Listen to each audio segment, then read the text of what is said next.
Hi, welcome to Science and Stuff, the show where we talk about science and stuff. I'm Anna Weinberger, the showrunner of Mission Unstoppable, everyone's favorite TV show about the amazing leaders working in the fields of science, technology, engineering, and math. You can catch Mission Unstoppable Saturday mornings on CBS.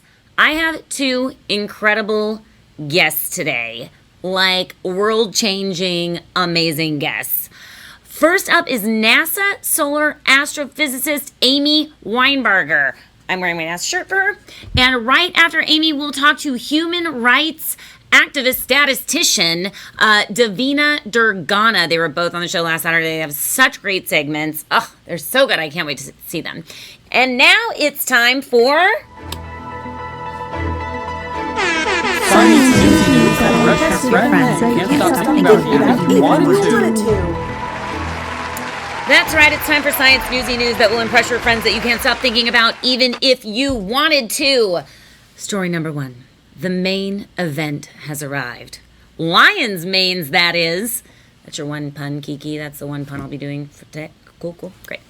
A handful of female lions around the world have been showing a bizarre transformation. They are growing manes. Oh, they look so cute and fluffy. If you're thinking, duh, Anna, it's a lion. They have manes. Yes, that is true, but only for male lions. Female lions do not grow manes. Haven't you seen The Lion King? Up until about 10 years ago, female lions with manes were so rare that they were nearly mythical. In 2011, a lioness at a zoo in South Africa was found growing a mane. 3 years later, in 2014, 5 lionesses at a Botswana nature reserve were also found with manes. Most recently, a lioness named Bridget at the Oklahoma City Zoo, you guessed it, grew a mane.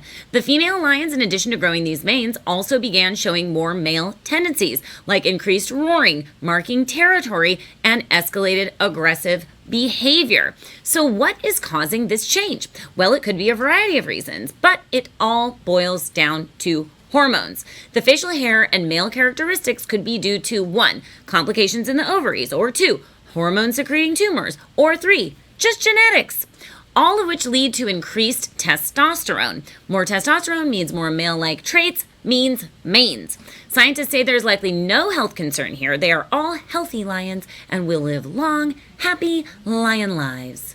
You know when you meet someone for the first time and they're like, hey, it's so nice to see you again. Remember what a great time we had at Carl's wedding 5 years ago? And you're like, totally, it's so nice to see you again. And you have absolutely no idea who that person is. And you definitely do not remember meeting them at Carl's wedding. This happens to all of us at one time or another. But what I'm about to tell you could give you a sense of relief. It may not be your fault. Back in 2009, a study was done at Harvard by a team of neuroscientists who tested 4 subjects, all who claimed never to forget a face. We're talking any face, an actor in a commercial, at their local coffee shop barista, a substitute teacher they had in high school, anyone. This person could probably name every single person in that graphic right there. This probably means that those subjects had great memories, right? Wrong. The study findings showed that this skill is not coming from having an incredible memory. Instead, it comes from the fusiform face area of the brain, which is part of our visual system in the brain. Facial recognition is not something that can be learned, practiced, or fine-tuned. All of the test subjects were actually born with this skill. So if you've got it, you've got it. A further study done by the University of Greenwich found that 1% of the world's population could have the ability to be super recognizers. Lucky for us, the university has their test available online for anyone to take it. You can find the link in our chat. Is it in there? Because am dying to take this again. I want to try and see if I can do better the next time around, be better at recognizing. I did the test and it turns out, I actually might be a super recognizer. Like, I don't want to brag, but I got 10 out of 14, and I was, like, barely paying attention. So I might be a super recognizer. But the next time I see my second cousin-in-law twice removed on my mother's side at a family function, it's not that I don't recognize you, it's that I can't recognize you. It's science. See, that doesn't make sense because we changed it that I might be a super recognizer, but then we said I can't recognize you. Not every joke lands, everybody. And this is live. So, you know, we just got to do the best we can. But I did actually get 10 out of 14 on that test. And it was really, really hard. Lexi got 12 out of 14. Did you too? You got 12, Elena got 12 out of 14 too. It's a really, really interesting test and it's really hard. And it's also surprising how alike these people look. Okay, next story, sorry. This next story all starts 4.5 billion years ago. Our solar system was just being born, opening its eyes, taking its first breath. I remember it like it was 4.5 billion years ago, which means not at all. The solar system was created by a rotating, let me start that again.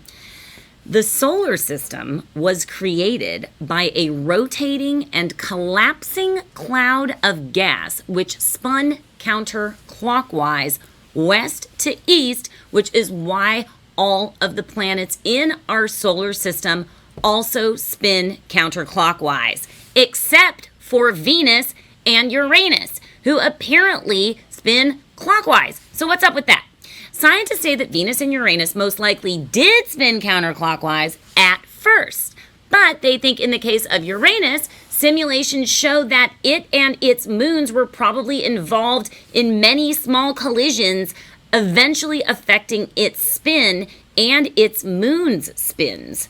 However, that Venus, she's a mystery. One theory is that Venus was struck by a massive object, like another planet, that sent it into its retrograde spin. The other theory is that the combination of the sun's gravitational pull and the tidal poles eventually slowed Venus down to a stop, and then it began to rotate again in a clockwise fashion. That is nuts. This theory would also explain the extremely slow rotation speed. It takes Venus 243 Earth days to rotate for one Venus day. And, fun fact, it takes 225 Earth days for Venus to orbit around the sun. So, its year is shorter than its day. Get it? Because it rotates slower than it takes to go around. Crazy. By the way, I'll be right back because I'm booking my next weekend trip to Venus. Just 3 short Venus days. Get it? Because the day is longer. Speaking of planets and the sun, let's get to our first guest and wrap up this week's boop, boop, boop, boop. Science News News that refresh your friends and can't stop thinking about it if you wanted to. Our first guest today is NASA solar astrophysicist Amy Winebarger. She is so cool and totally my friend. And here is a clip from the show. I'm here at White Sands Missile Range to meet with solar astrophysicist Dr. Amy Winebarger, who, for the last 6 years, has been working on an instrument that will collect data from the sun. Tomorrow, that instrument will be launched on this rocket. It took us about 6 years to build this thing. What? And we only get 5 minutes of data. Isn't that crazy? Wow. It's a very special 5 minutes. What kind of data are you looking for within those 5 minutes? Basically, we're taking pictures of the sun. Mounted on the launcher is our rocket. The rocket has lots of parts. Now, the first part of it, what's in that white box, that's the instrument. The instrument is the part that collects data. For this launch, that means Isis and Moses.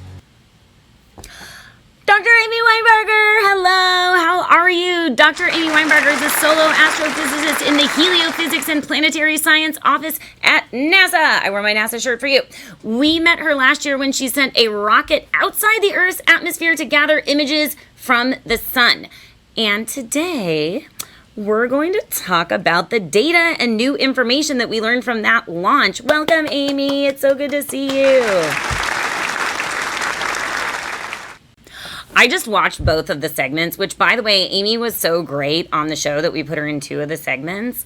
And because the rocket didn't go off the first time, so we went back and saw and went back a second time. And I just watched those segments. They are great. We did a great job. Anna, thank you for having me on. Oh my gosh, thank you so much for being here. And while you logged off and logged back on, I totally confessed to the audience that I play Dungeons and Dragons from time to time, which is how I know that on VMix, sometimes you just gotta log back out and log back in, and then all of a sudden it works. I love this. Anyway, it's so good to see you. Yay. Okay, so It's great to see you too. you are a solar astrophysicist. Yes. And tell us about what you do. So I study our closest star. So I'm an astrophysicist. This means I study stars. And Yes. I study the one that happens to be closest to us, which is the sun. Everyone's And favorite that star means that is the I sun. build instruments to study it. I take pictures of it. I look at data from it. I do all the things that would help us study the sun. And I work at NASA. By the way, NASA is the best place to work on the planet. If you're interested in working any place, NASA is the place. Yay. But They also make great T-shirts. I know, absolutely. And right now I'm doing a job at NASA. I call the detail, which means I'm actually doing some work for NASA headquarters in Washington, D.C., while I sit in my dining room in Huntsville, Alabama. So that's been fun That too. is so cool. You're so cool working for NASA in your living room. I love that.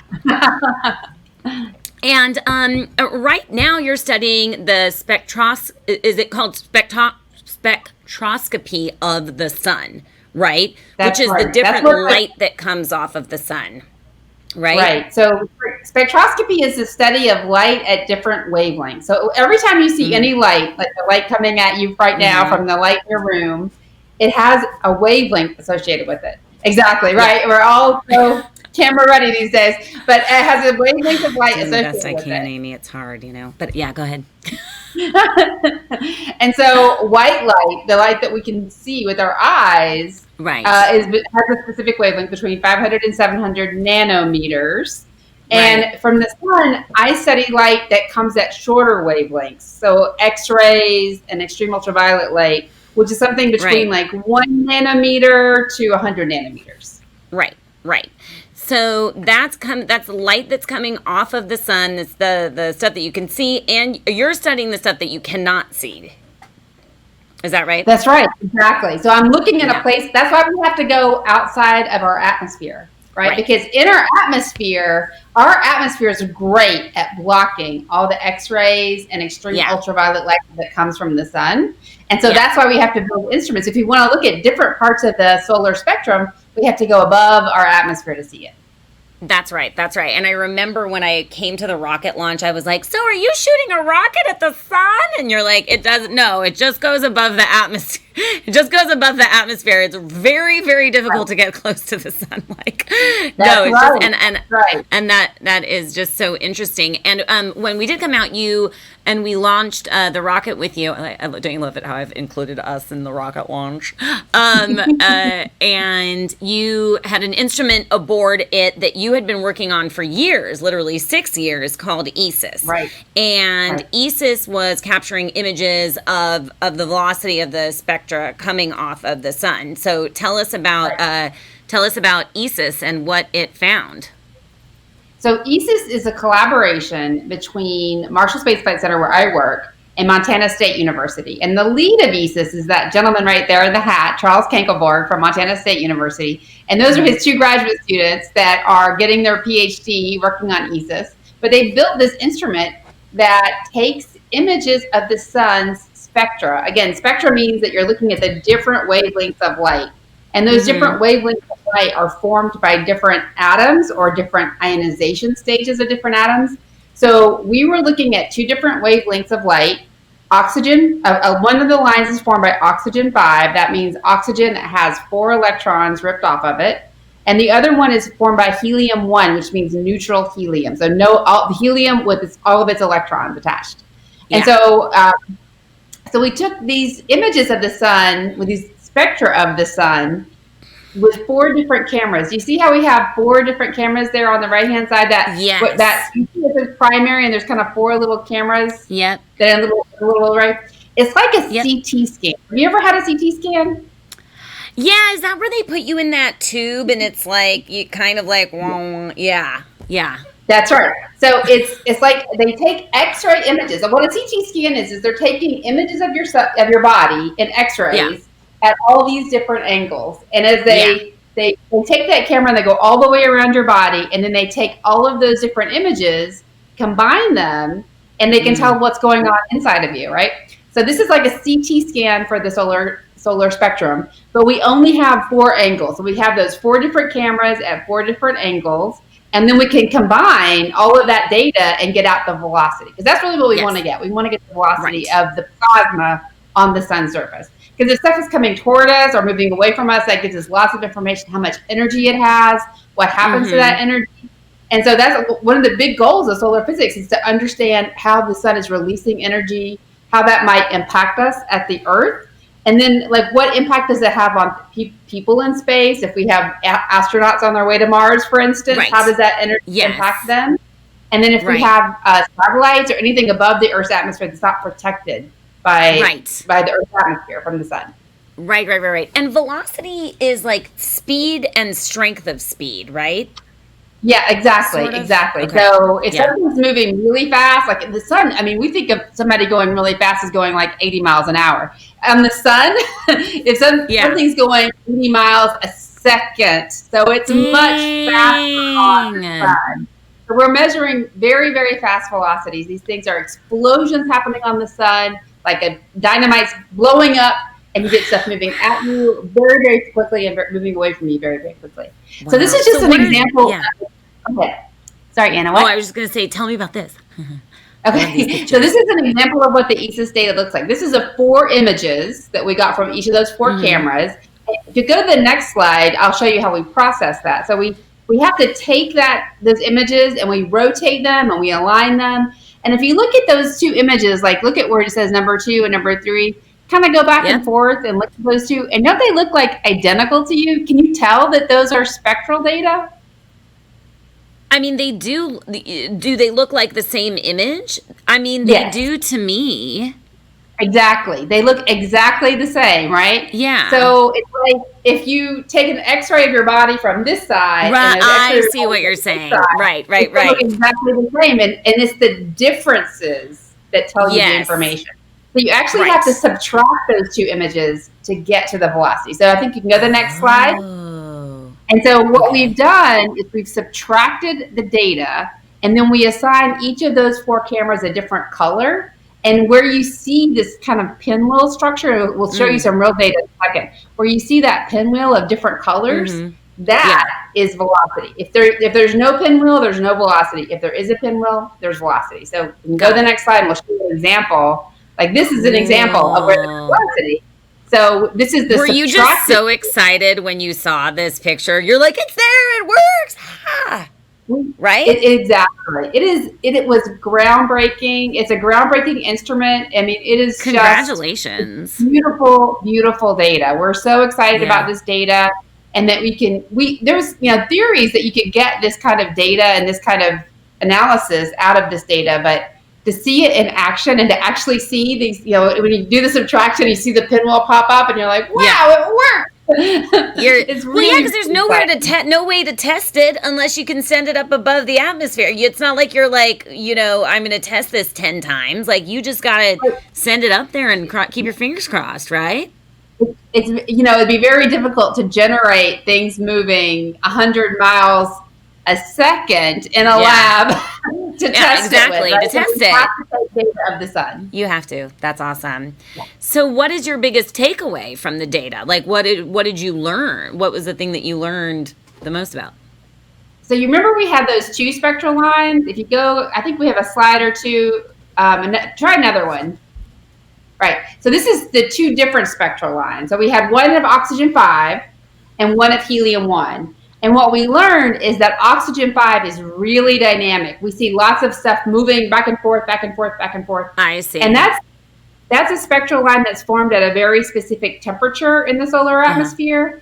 And helium 1 is formed much lower, closer to the solar surface. And it's not that dynamic. And so that was really interesting to me, that we don't see the same kind of dynamics at that height of the atmosphere. We see them higher in the atmosphere. So all these explosions that are happening in the solar atmosphere that could come out and impact Earth, they're all happening a little higher in the atmosphere and not at the surface. Of the sun. Of the sun, right. Of the sun. I'm sorry, right. Yeah, the sun. Yeah. And so this is a picture of is that helium on the left and oxygen on the right? Right, exactly. So you see how it's hard to see from this image, but there's lots of those little pinwheels on the oxygen, and there's really only Yes. one in helium.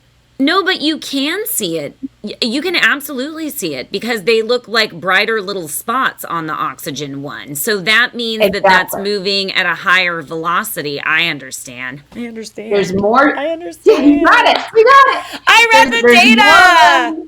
There's higher velocity. Exactly. That's so cool, Amy. That's so It was cool. so much fun, Anna. It was so much fun. I love rocket launches. We had the best time. Dude, and, I know. I'm so glad you could come out and see it with us. I know, and let's do it again because I missed the actual launch itself. I can't remember what I had to do. I had to do some other show thing, and I couldn't come back for the actual launch. So yes, we're gonna launch one from Alaska. If you want to come to that one, I've been dying to go to Alaska. They have bears up there, orcas. I want to see it. Yes. When is that? When is that? Let me just get that into my computer. Okay, March 30th of 2024. Is it really on the books though? Yeah, I'll be there. No problem. Okay. I'm putting it on the calendar. No problem. Okay, great. Oh, everybody online is like, can we all come? How do we come to the rocket launch on Twitch? I know, it's Yes, fun. You want to come? Yes. I really can't wait to see it. Okay. So that is fantastic news. Please keep us updated on everything else that you learn. It's time for our game, I Know Everything About. It's a game we play with all of our guests. Each of our guests are experts at something. So we create a game especially for each of you. And Amy, the title of your game is I Know Everything About the Sun. As it appears in song lyrics, that is. So this is the stuff part of the science and stuff. You bring the science, we bring the stuff. And how we're going to play this game is that our producer, Kiki, is going to do a dramatic reading. I really wanted to get her on camera. She's got this long microphone that looks like it's like from like a 60s game show type of thing. It's very interesting. And she's going to give us a dramatic reading of song lyrics. And then we have to guess the song. And now, are you and I a team on this? You guess together? We could be a team. I like that. We were going to compete against each other. But this is what I say. I say you get 3. Why don't you get 3 asks of me? Okay. Good. So I'll be like a lifeline like 3 times. And then you get bonus points if you get the artist right. Thank you. Okay, great. Okay, ready? Okay, song number 1. Now, every time I go to the mailbox, gotta hold myself down, 'cause I just can't wait till you write me, you're coming around. Now I zero idea. One. Don't ask me. Every time I go to the mailbox, I gotta hold. It has something to do with the sun. Now I don't know. I don't know. Do you know? No, we don't know. No idea. Kiki, help us out. What was that? Shall I complete the lyric? Yes. Well, that's not a good. You need to be like, don't it feel good? Like you're like give me like a deep cut lyric. Yeah. Sorry. Well, yeah, that was the first line of the third verse of Walking on Sunshine. I'm setting up the song title. Oh yeah. Okay, so she's gonna give us a line that goes into the sun title. Okay, or the sun title. Okay, go ahead. All right. Second one. No, but you should tell it. Okay, but wait. Do we get if we don't know the title, but then when you tell us the title, we know the artist? Then do we get? Of course, sure. Yeah. Perfect. Just getting you extra points. No big deal. Here we go. Okay, number 2. There's a house in New Orleans. I know this one. She's got it. The rising sun. Yes. And we would have gotten the animals too, so you can just go ahead and give us that point. Right? 2 points. Thanks, guys. Okay, next. Number 3. And of course you can't become if you only say what you would have done. So I missed a million miles of fun. I know it's up for me if you. I know it's Steal My Sunshine. Steal My Sunshine by Lynn. All right. Oh, sorry, you didn't ask me for help on that. I just jumped in. I needed your help. I hope you looked at my face and you're like, that's right. I did look at your face. I read her mind because we're such good friends. And there we go. Okay, next one. Okay. It's not having what you want. It's wanting what you've got. I'm gonna.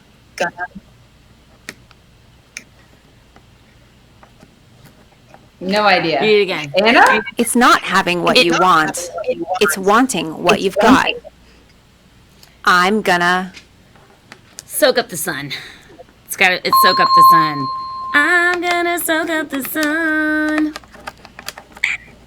I know. I love that soaking song. up the but sun. I don't know the lyrics. I know it's hard when you can't hear the tune. But somebody asked, do you wear special sunglasses to look at the sun? Oh, if you're gonna do yes, the short answer is yes. Like if you're gonna look at the sun during an eclipse, but even you have to wear those very special filtered sunglasses. And there is an eclipse coming up in 2024, so you want to get the special sunglasses for that. Otherwise, do not look at the sun. Don't use just your regular glasses. Never look at the sun. Yes. Never. And she's a solar astrophysicist. She knows this. Don't look at this. That's right. Okay, next one. That's right. do what you want, but you're never gonna break me. Sticks and stones are never gonna shake me. No. Oh, whoa. I got a pocket, gotta. Hannah. I don't know. This is really hard, Amy. I should have tested them all. I didn't test it. Speaking, sing. We need to hear your voice singing it. Give us a little hum.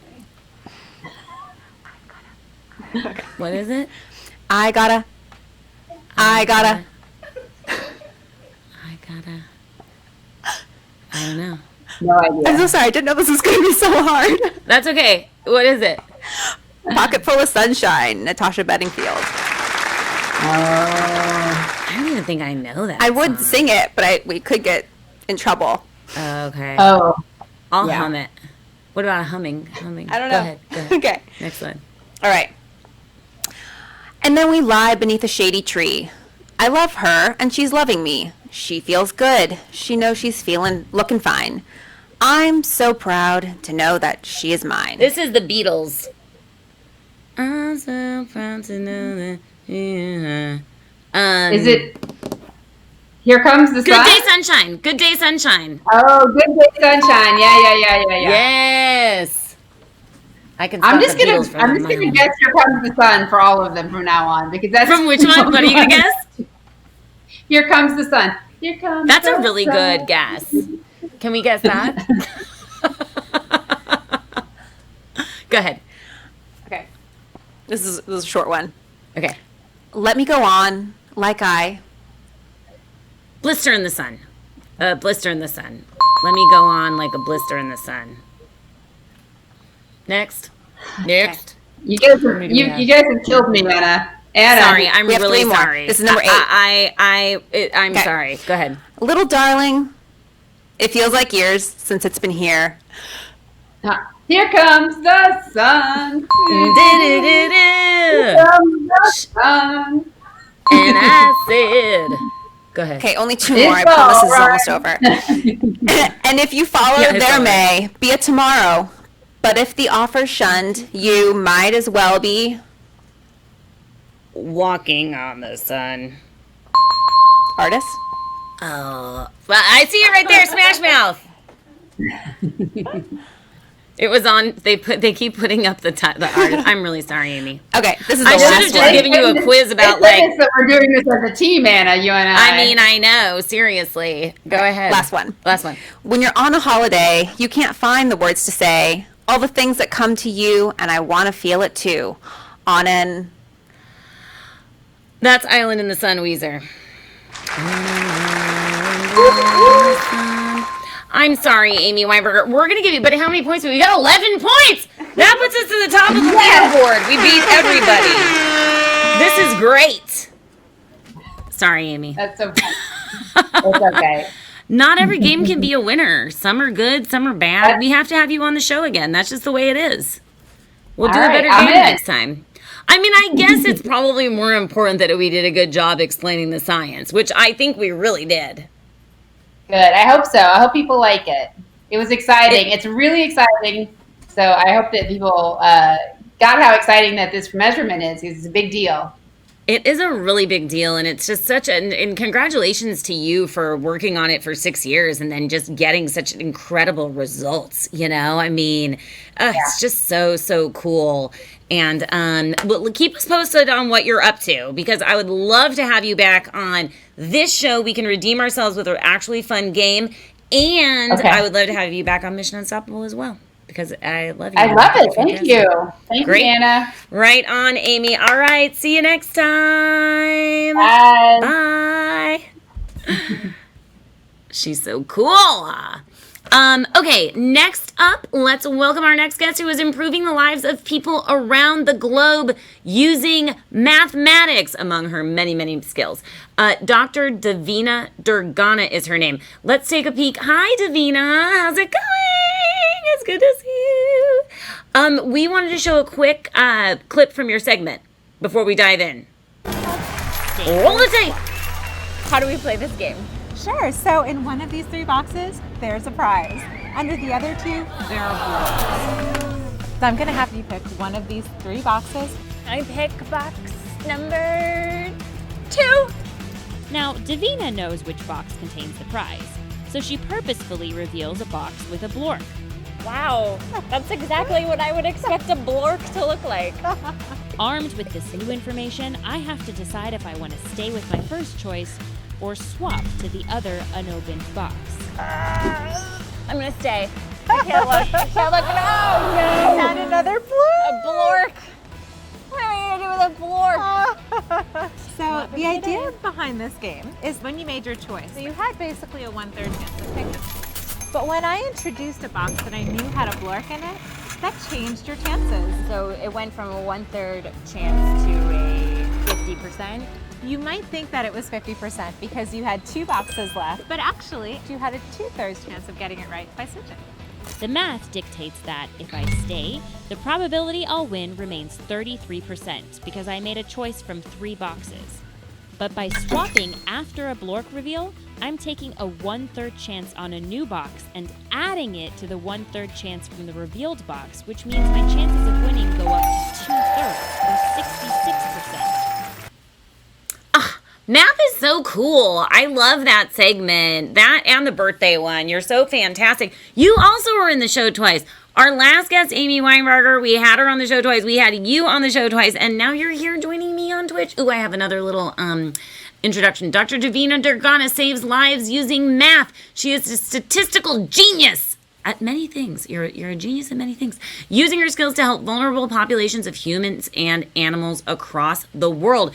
She is the vice chair for Statistics Without Borders, a Forbes 30 Under 30 in Science recipient, and if that wasn't enough, she's a CrossFit fanatic and has competed in over 50 countries, among so many other things that we'd be here for an hour if I listed everything you're so good at. And you're joining us, very coolly, from London today.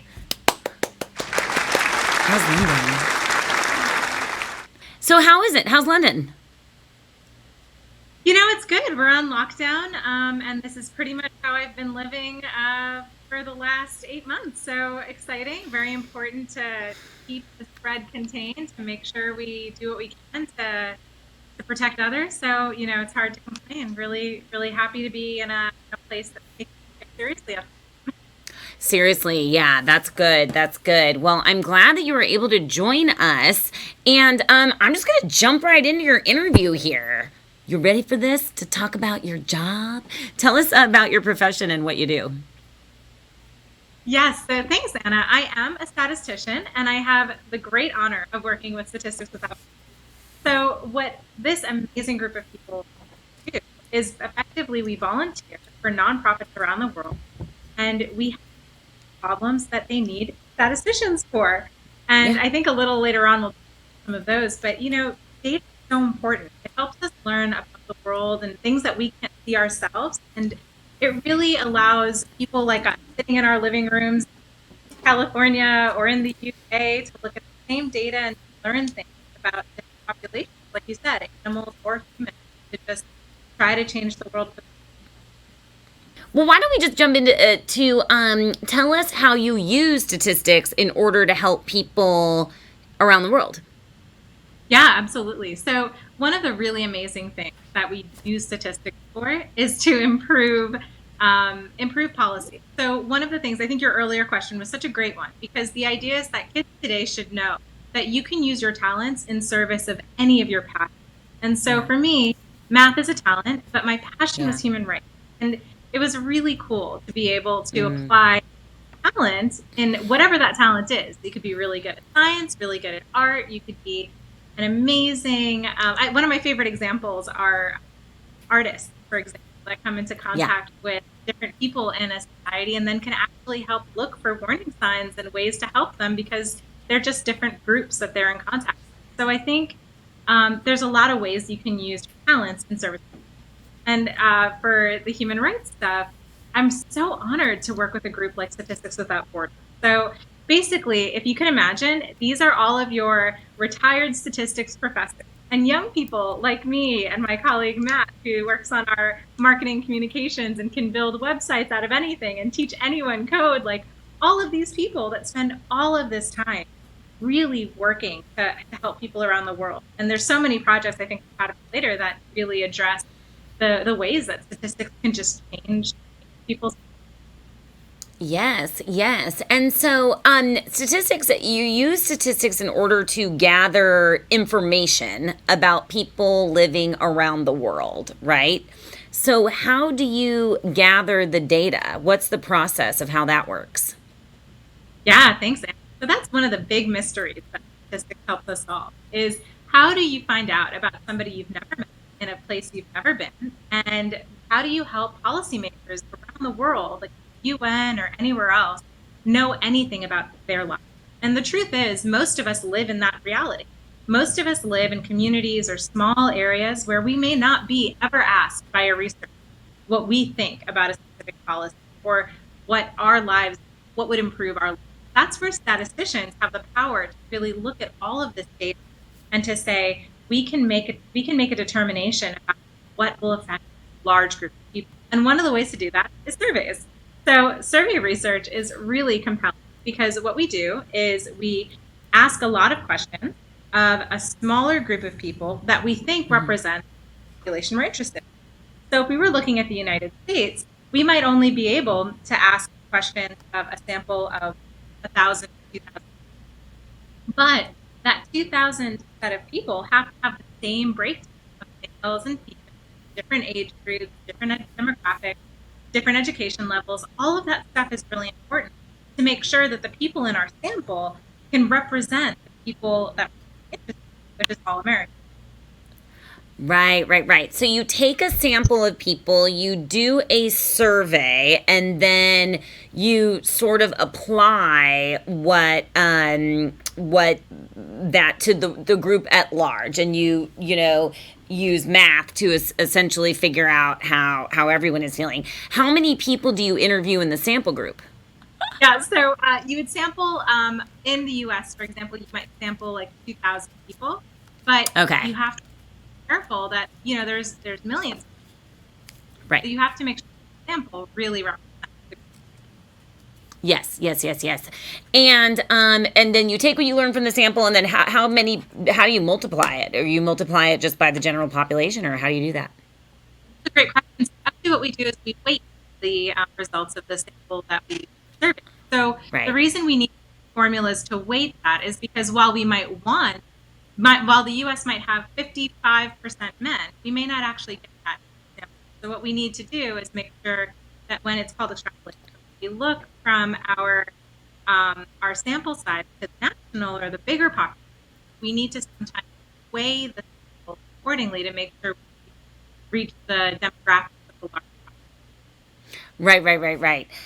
to get the demographics right. And so you've used, and you've also, I think it would be interesting for our viewers to know you've used statistics to help animals as well, right? Tell us about that. Yes, so Statistics Without Borders is such an incredible group. You really should check it out, statisticswithoutborders.org. But one of the very cool projects we want to tell you about today is some work we did at the Takugama Chimpanzee Sanctuary. We actually did 2 projects there. These little guys came from there. And That's so cool. That's so cool. The sanctuary actually has over 200 orphaned and illegally traded Western chimpanzees in Siberia. And so 2 of the projects we've done, one looked at the environmental impact of construction along the border habitats where they were to see how it affected the chimpanzee population. And the second one was actually super cool because there was a mystery illness affecting the chimpanzees. Mm-hmm. We had to work with a bunch of veterinarians to help them collect data. We made a database for them that helped them understand some of the things that were affecting the chimpanzees so we could try to save some of their lives. It's very much like what we might be doing with COVID and trying to decide how to best isolate and population today. That's such a smart parallel to make. That's right. Oh my gosh, Davina's gonna save it. It's gonna save us all. You do so much work around the world, and you're working with human rights and women's rights, and it's just amazing what you do. And thank you so much for doing it and being so smart and good at math. The best part of the job is it's such a social activity. All statisticians, we work together. Stats Without Borders is a committed team of amazing people that do this. And every team I've worked on has been filled with brilliant statisticians, men, women, all races. It's such a diverse and exciting field. How do I get an invite to once we start having parties again, or like a gala of sorts for Statistics Without Borders? I want to be on the list. I want to meet this group of people. I want to hang out. Yeah, we'll add you. We come to the joint statistical meetings every year for the American Statistical Association. You'll be my +1 girl. I'm so going. You have no idea. I cannot wait. Seriously. Yes. Party invite. Okay, excellent. Okay, so now another fun fact about you is that you know everything about teen drama, books, and movies. And so now it is time for your game. I know everything about. And usually we ask our Science and Stuff guests questions pertaining to their field, but we asked you, hey, what do you know everything about? And you said teen dramas, which I am a huge fan of as well. And I bought the book you recommended, and I haven't started reading it yet, but I will get back to you on that immediately, as soon as I do. So here's what we're going to do today.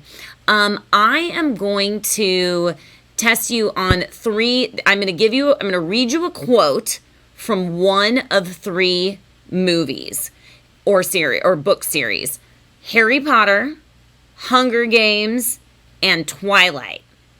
So I'm going to read you 10 quotes. You're going to let us know if it's Harry Potter, Hunger Games, and Twilight, and you're going to get a bonus point if you know who said the quote.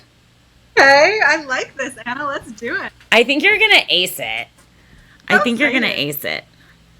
Okay, here we go. I got to get my best frustrated teen on. Ready? And that doesn't give anything away because they're all frustrated teens. All the books. Here we go. Okay. I didn't put my name in that cup. I don't want eternal glory. I just want to be... Look, I don't know what happened tonight, and I don't know why. It just did. Yeah, that is totally Harry Potter. It is Harry Potter from the Goblet of Fire. Yes, I know, totally. I should have done that. But I mean, then it would have been a Dragon Goblet. Why? All right, next up. Ooh. It's the things we love most that destroy us. Oh, no. That's a good one. It's the things we love most that destroy us. In Hunger Games and Twilight. I'm a little torn. And it sounds like a Katniss thing, like a really, emo Katniss thing to say. I don't have a good poker face. Is it Is it not Katniss? Is it? No. I don't know. First pick the book. First pick the book. First pick the series. Okay. I want to guess. Did you say Hunger Games? Hunger. She said Hunger Games, I think. Okay, so ding, ding, ding, ding. That's one. So now you have to guess two. I'm gonna do an imitation. Ready? It's the things we love most that may destroy us. Coriolanus. Are you Coriolanus Snow? Yes, that's President Snow. She said Coriolanus Snow. She's just using his first and last names because that's the level of terms they're on. Yeah, it's President Snow. Good job. Okay. Oh, this one. This weirdo. Ready for this? I like watching you sleep. It's kind of fascinating to me. Super creepy Edward in Twilight. Edward Cullen. Yes, Edward Cullen in Twilight. Which, by the way, I was watching Buffy the Vampire Slayer this weekend, and Angel says that to her literally in episode 6. And I need to look up the timeline of when Stephanie Meyer wrote that and when Angel said it. And I'm just interested now in how many vampires have told girls that they, like, watch them sleep. Just saying. Now, I'm convinced Angel is the ultimate dreamboat vampire. He is the best. Angel, I'm a Spike girl myself, but we can we'll take that offline. Okay, next up. Just because you've got the emotional range of a teaspoon doesn't mean we all have. Hermione Granger, Ron in Harry Potter, no? That's right, girl. Next up. I've never given much thought to how I would die, but dying in place of someone I love seems like a good way to go. Bella Swan from Twilight. That's right, girl. All right, next. I'm going to bed before either of you think of a clever idea to get us killed, or worse, expelled. Hermione Granger in Harry Potter. She might be my favorite character of all time. I just love her. She makes me laugh. Every second I'm with you is about restraint, and you're too fragile. Totally Edward Cullen and a Twilight. Bella's so fragile. Good job. I can't go... This is a hard one. I can't go on acting for the cameras then ignoring each other in real life. Say it again. Peeta from Hunger Games. That's right. Poor PETA. Next up. You better hold on tight, spider monkey. So weird. This is totally Edward Cullen from Twilight. It's totally Edward Cullen from Twilight. Very good. Next up, this is the last one. Here we go. She's 9 for 9 right now, right? Oh, and plus she has another, 9 for 9. Next up. Spiders? Why spiders? Why couldn't it be follow the butterflies? Like that's a Ron thing from Harry Potter. It's a total Ron thing. Very good, very good. Oh, and she got all of the characters? Yes, she did. So, I mean, that's 20. Aced the whole thing. Well done, well done. Honestly, I could do a whole... Sorry, go ahead, Davina. But at least you know I couldn't have cheated because my internet is too bad.